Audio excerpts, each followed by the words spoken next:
शास्त्रों में लिखा हुआ है।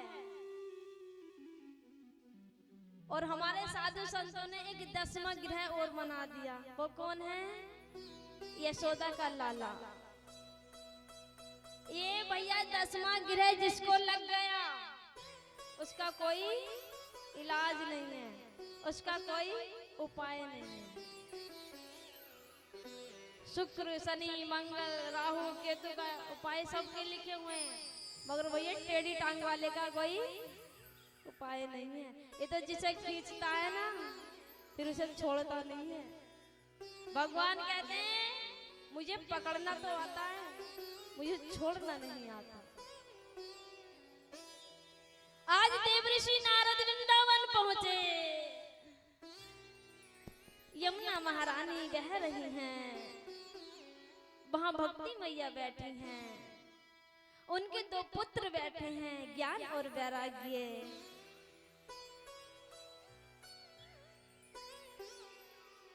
उधर से देवऋषि नारद गुजर रहे थे। भक्ति मैया ने आवाज लगाई, रुको महात्मन, रुको महात्मन, रुको महात्मन। देवऋषि नारद ने पीछे देखा, एक युवती बैठी हुई है। उस युवती के गोद में 2 बूढ़े बालक बैठे हुए हैं। आसपास नई नवेली युवती उनकी सेवा कर रही है। देवऋषि नारद ने कहा, देवी ये जो तुम्हारी गोद में बैठे हैं ये कौन है? भक्ति मैया ने कहा, महाराज ये ज्ञान और वैराग्य है, ये मेरे ही बेटा है। क्योंकि महाराष्ट्र में चले जाइए, गुजरात में चले जाइए, वहां भक्ति बहुत देखने को मिलती है।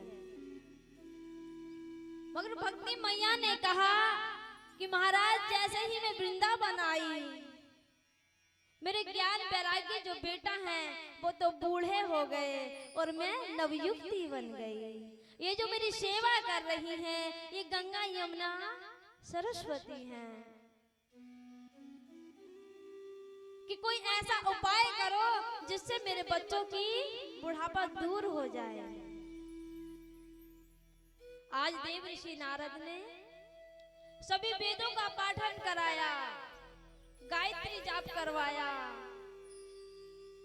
सब उपाय किए, पर ज्ञान वैराग्य की मूर्छा नहीं खुली। देवऋषि नारद बड़े परेशान हुए। जैसे ही उदास हुए तो आकाश से आकाशवाणी हुई, हे देवऋषि नारद कोई सत्य कर्म करो, कोई सत्य कर्म करो। जब ये सत्य कर्म करोगे तो इन ज्ञान वैराग्य की मूर्छा खुल जाएगी।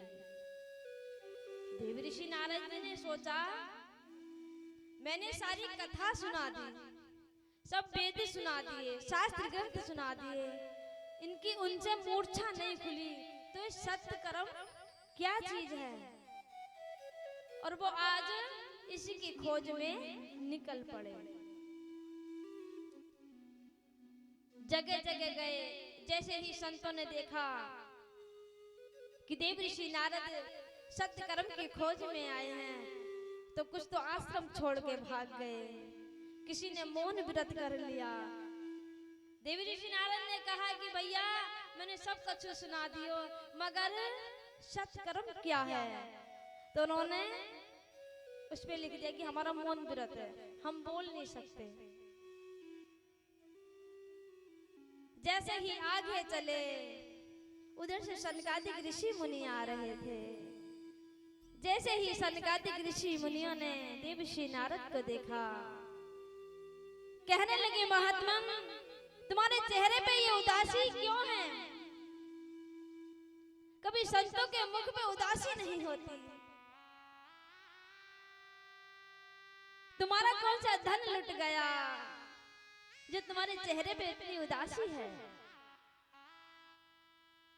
देवऋषि नारद ने कहा, प्रभु मैं मृत्यु लोक में घूमने के लिए आया, मुझे कहीं शांति नहीं मिली। घर घर कलेश मचे हुए हैं, पिता अपनी बेटी को बेच रहा है, घरों में बड़े बूढ़ों का सम्मान खो गया, नई नवेली बहू की चलती है, 4 दिन की आ जाए जैसा वो घुमाएगी वैसा घूम रहे हैं, बड़े बूढ़ों का सम्मान खत्म हो गया।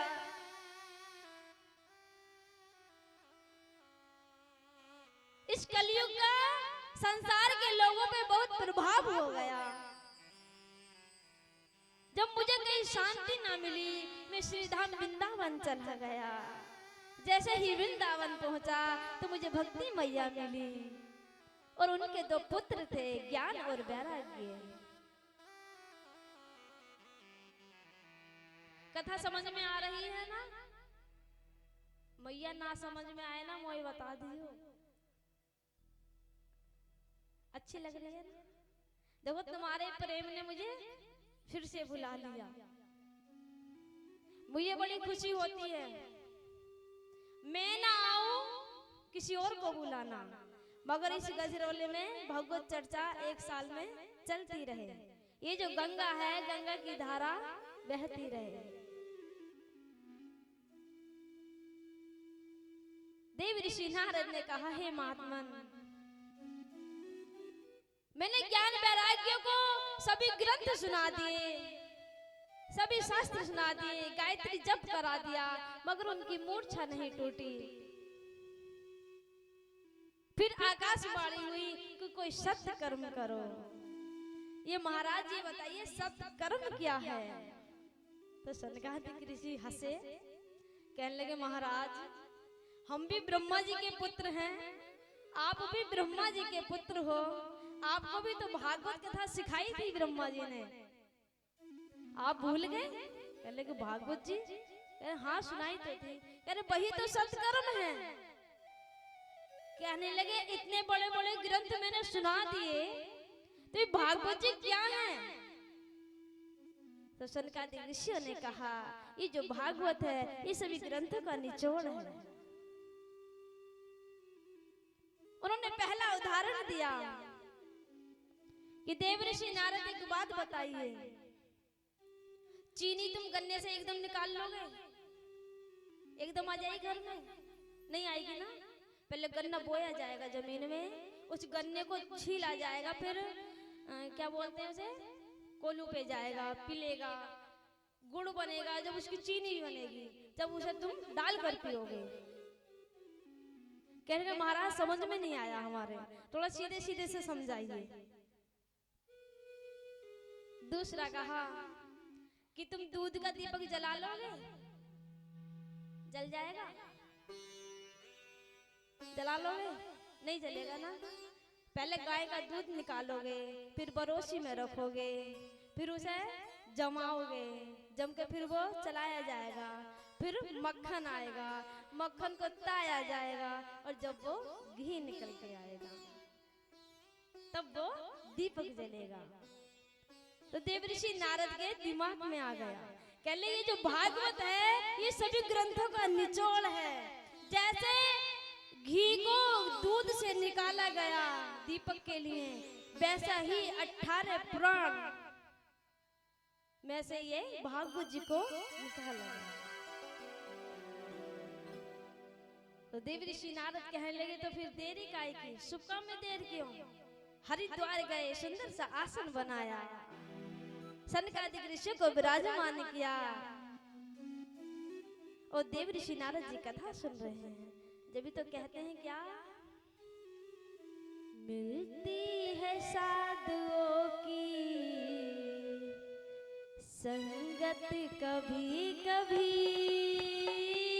मिलती है साधुओं की संगत कभी कभी, मिलती है साधुओं की संगत कभी कभी, मिलती है साधुओं की संगत कभी कभी, चढ़ती है हम नाम की रंगत कभी कभी, चढ़ती है यों की नाम की संगत कभी कभी मिलती है साधुओं की संगत कभी कभी मिलती है साधुओं की संगत कभी कभी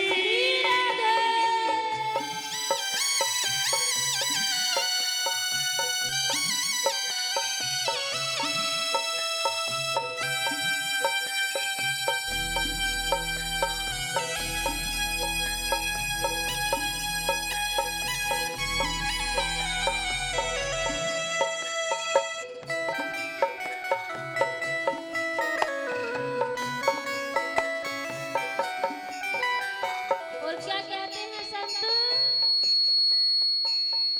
बंदे को रहना चाहिए बुराइयों से दूर ही, मैं तो रहना जानिए हर लोग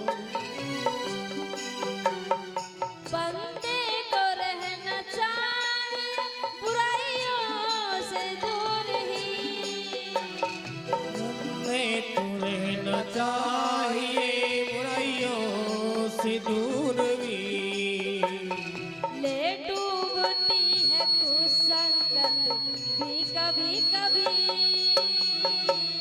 डूबती है कुसंग तो कभी कभी